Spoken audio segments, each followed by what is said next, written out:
Je vous ai sorti la totale pour vous parler de Netflix. Le petit rouge à lèvres rouge en accord avec le petit blazer Elite du Coco. Bonjour tout le monde, aujourd'hui je vous retrouve dans une nouvelle vidéo pour vous parler de mes 5 séries favorites Netflix. Je ne sais pas c'est le combienième épisode, je pense qu'on en a déjà fait beaucoup trop. Ça doit être le 5e, parce que là c'est à peu près 25 séries dont je vous parle.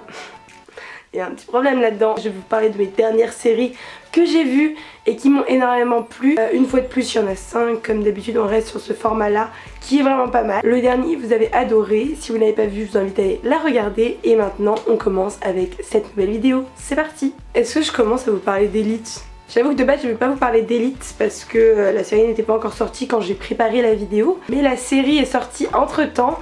J'ai eu la chance d'aller à l'avant-première, c'est pour ça que je suis vêtue de ce joli petit blazer. On a vu des acteurs de la série, c'était très cool. La série est sortie le 5 octobre, nous sommes le 7 et j'ai déjà tout vu. On adore, oui la vidéo est préfilmée une semaine à l'avance, ça va. J'ai vraiment beaucoup aimé la série, donc c'est une série espagnole, il y a 8 épisodes d'à peu près 40-45 minutes, donc c'est quand même des épisodes qui sont assez longs. Il y a plein d'épisodes où il se passe tellement de trucs et t'as trop envie de savoir la suite, c'est vraiment bien de ce côté là. Après j'avoue que je trouve que c'est un peu du revu. Enfin en fait ils ont pris un peu tout ce qu'il y avait sur Netflix et ils ont tout mis dans une série là où je les trouve très bien, où j'ai trouvé ça génial. Ils parlent de tous les problèmes de la société, donc attendez je vais quand même vous parler de la série, de quoi elle parle si vous l'avez pas vu. Donc c'est un lycée en Espagne qui s'appelle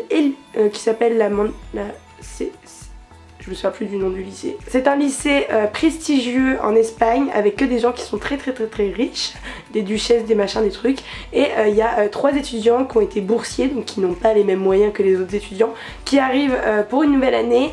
Et ils sont pas vraiment très bien accueillis et c'est les péripéties qui se passent dans la vie de chaque étudiant, etc. Le cœur de l'histoire c'est qu'il y a quelqu'un qui est mort et on le voit dès le premier épisode et toute la série tourne autour de savoir qu'est-ce qui s'est passé pour qu'on en arrive à là. Je pense que je vous ai pas vraiment spoilé, hein. Non, c'est ça. Ça ressemble un peu à du 13 Reasons Why mélangé à du Riverdale, mélangé à du Gossip Girl, plein de trucs qu'on a déjà vus qui sont mélangés. Par contre, il parle de sujets très délicats et c'est ça qui est genre génial. Il parle d'énormément de sujets extrêmement sensibles, d'homosexualité, du VIH, SIDA, etc. Il parle des religions, il parle des différences de jugement entre les classes sociales, etc. J'ai trouvé qu'il y avait énormément de morale et j'ai trouvé cette série vraiment très bien là-dessus. C'est vrai que au niveau de l'acceptation de soi, etc. Quand on est jeune, je pense que c'est une bonne série à voir, histoire de comprendre plein de choses sur la vie qui nous entoure. Après j'ai beaucoup aimé vous dire que ça a été un énorme coup de cœur. C'était très bien, j'ai adoré, mais c'est une très bonne série, mais pour moi il manquait quelque chose et je saurais même pas vous dire quoi, donc voilà. C'est quand même une série que je conseille de regarder pour toutes les leçons de moralité qu'on a à l'intérieur. Et si vous adoriez Rio dans Casa de Papel, il est là et là il a un rôle de thug. Du coup c'est trop stylé, c'est trop drôle de le voir dans un autre rôle et franchement les acteurs jouent super bien. Deuxième série dont j'aimerais vous parler et là c'est la série de coup de cœur, de tout ce que vous voulez. Je pense que c'est ma série préférée. La série dont j'aimerais vous parler c'est Bates Motel. C'est une série de dingue. Donc c'est pas une série qui est toute récente. La première saison c'était en 2013 et ça a fini en 2017. Il y a quand même 5 saisons de 10 épisodes qui font à peu près 50 minutes chaque épisode. Donc c'est très long. Mais je n'ai jamais adoré autant une série que celle-ci. J'ai regardé les 5 saisons ultra vite. Ça ne m'arrive jamais. Je quitte toujours avant la fin mais là... Chaque saison il se passe des trucs. Ce que j'adore dans cette série c'est qu'on change tout le temps de point de vue, que ce soit d'une saison à une autre. On n'a pas du tout la même objectivité sur les personnages. Pour vous raconter un peu l'histoire sans vous spoiler, après la mort de son mari, Norma elle décide de changer de vie. Elle va à White Pine Bay et donc elle achète un motel avec un manoir juste derrière. C'est un peu lugubre, dès le départ on sent que la situation est un petit peu douteuse. Et elle part du coup avec son fils qui s'appelle Norman Bates. En fait c'est inspiré d'un film, c'est le personnage principal du film Psychose de Hitchcock. Et en fait là ça raconte l'enfance du psychopathe. Et franchement la série est juste dingue. L'acteur principal du coup Norman Bates, c'est celui qui joue dans The Good Doctor. Voilà, il a un jeu d'acteur de dingue. Franchement j'ai rarement vu un truc aussi bien fait. Il a des doubles personnalités, il joue trop bien cet acteur, j'adore. Et il refait la série et même la mère, elle joue divinement bien. C'est une série que je vous conseille vraiment. Il y a des moments où ça fait un peu peur mais franchement je l'ai regardée toute seule dans mon lit le soir. Tout va bien, je ne suis pas morte. En fait si, je pense que c'est une série qui fait peur. C'est une série qui fait peur mais soft quoi. Je sais que c'est du faux. mais ça peut faire un peu flipper. Il y a des scènes qui sont un peu violentes et genre vers la fin des saisons il y a des trucs un peu chelous qui se passent. Mais sinon la série est juste dingue, je suis totalement fan. Franchement s'il y avait qu'une seule série que je pourrais regarder encore et encore, je pourrais me refaire toutes les 5 saisons, c'est celle-ci. Après il me semble que sur Netflix il n'y a pas les 5 saisons, je crois qu'il y a les 4 premières et la dernière faut aller la regarder ailleurs. Mais déjà regardez les 4 premières saisons, les 40 épisodes de 50 minutes puis après on en reparle.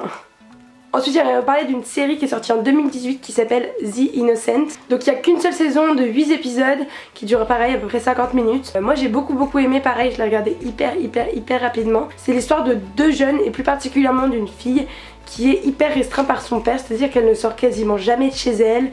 Dès qu'elle rentre de l'école elle doit revenir chez elle. Son frère il a des problèmes et il peut pas sortir à l'extérieur, enfin que des histoires un peu bizarre, il se passe un truc chelou. Elle décide de partir avec un ami de sa classe et de faire un espèce de plan. Le but c'est de partir de chez eux et d'aller se refaire une nouvelle vie pour fuir son père et en fin de compte pendant qu'ils partent il se passe des péripéties et ils se rendent compte qu'il y a un truc bizarre qui se passe chez June. C'est une découverte un peu paranormale si on peut dire ça comme ça et ils cherchent en fait à contrôler cette espèce de... En fait je vais pas vous spoiler mais ils essaient de contrôler cette chose. Comment ne pas vous dire sans vous dire ce que c'est. On va dire qu'elle a un certain pouvoir qui provoque des choses pas forcément très bien chez les autres et elle essaie de contrôler ce fameux pouvoir pour pouvoir vivre sa vie tranquillement. C'est une série qui fait quand même assez peur. Moi j'avoue que le premier épisode je me suis un peu fait pipi dessus. Je parle de que des trucs qui font peur. Après il y a plus de trucs qui font peur. Pareil hein, je suis pas morte. Mais une bonne série en tout cas, si vous avez rien à regarder sur Netflix, The Innocent, côté un peu dark si vous aimez ça, ça va être votre truc. Encore une série qui est sortie en 2018 qui s'appelle On My Block, donc là ça n'a plus rien à voir. On repart dans le truc collège, ça c'est une série très simple d'esprit. Hein. Donc il n'y a qu'une seule saison, il y a 10 épisodes de 30 minutes, des épisodes un peu plus courts donc ça peut être sympa si vous n'avez pas non plus énormément de temps. On My Block c'est très simple, c'est l'histoire de jeunes qui vivent dans des quartiers difficiles et défavorisés de Los Angeles. Et en fait vraiment on suit leur vie au collège, je pense qu'ils sont au collège. Et on suit un peu toutes les péripéties, les guerres de gangs, les machins, les trucs. En plus c'est des jeunes qui sont vraiment très jeunes, les acteurs pour le coup. Donc c'est une série très simple mais j'ai énormément aimé. Pareil, on s'attache très vite aux acteurs. Donc très bonne série en tout cas à mes yeux. Et en plus de ça il me semble qu'il y a une saison 2 qui va sortir. Alors je ne sais pas quand, mais en tout cas je sais que ça va sortir, si je l'ai noté c'est qu'il va y avoir une saison 2. Je pense que la saison 2 sortira en 2019. Mais en tout cas j'ai trouvé cette série adorable, plein aussi de bonne morale etc. Vraiment les séries Netflix ils se donnent assez de ce côté là pour essayer de caler des petites morales dans chaque série. Et ça c'est vraiment un plaisir. Ensuite dernière série dont j'aimerais vous parler, pareil très simple d'esprit mais ça je pense que c'est encore plus simple, c'est plus une série humoristique, comédie, tout ça. Ça s'appelle Friends from College. Il n'y a qu'une seule saison pour l'instant qui est sortie en 2017. La prochaine sort bientôt aussi il me semble. Il y a 10 épisodes de pareil 30 minutes. Si vous n'avez pas énormément de temps, c'est très bien. C'est l'histoire d'un groupe d'amis de quarantenaires. Et en fait tous ces amis se sont rencontrés quand ils étaient à l'université, ils se sont mariés etc. C'est les péripéties entre eux, les allusions qu'ils font depuis l'université et ce qui se passe vraiment, les gens qui trompent d'autres gens alors qu'ils sont dans le même groupe, les histoires avec les enfants etc. Je vous promets c'est une très bonne série mais après c'est très simple, très rapide à regarder. Je l'ai pas regardé en très longtemps mais pareil moi quand je me mets dans une série faut que je la regarde vite. C'est pas prise de tête. Si vous avez rien à regarder un soir et que vous avez pas envie d'aller dans une série trop compliquée, ça c'est parfait. Clairement c'est de la comédie pure et dure et moi j'ai trouvé ça très sympa. Donc dites-moi si vous aussi vous avez bien aimé. Parce que je sais que je suis assez partagée. Il y a quand même des critiques qui sont assez négatives sur la série Friends from College. Donc n'hésitez pas à me dire ce que vous en pensez. Voilà c'est tout pour moi aujourd'hui. Je reviens très vite avec des nouvelles vidéos concernant Netflix. Mais je pense que je vais faire une autre catégorie genre film. J'aimerais bien aussi faire documentaire donc n'hésitez pas à me dire si ça vous plairait d'avoir autre chose que des séries sur Netflix parce qu'il n'y a évidemment pas que ça et que moi je ne regarde évidemment pas que ça non plus hein. Ah oui Netflix j'y suis hein. Une bonne cliente bien fidèle. N'hésitez pas à me donner des idées de séries à regarder sur Netflix même si j'avoue que je suis quand même assez calée là-dessus. Mais si vous avez des séries dont je n'ai jamais parlé, bah, n'hésitez pas à me le mettre en commentaire ou à me dire vos séries en tout cas vous que vous préférez en ce moment. Et puis on se retrouve très vite pour une nouvelle vidéo. Je vous fais plein de gros bisous. Bye.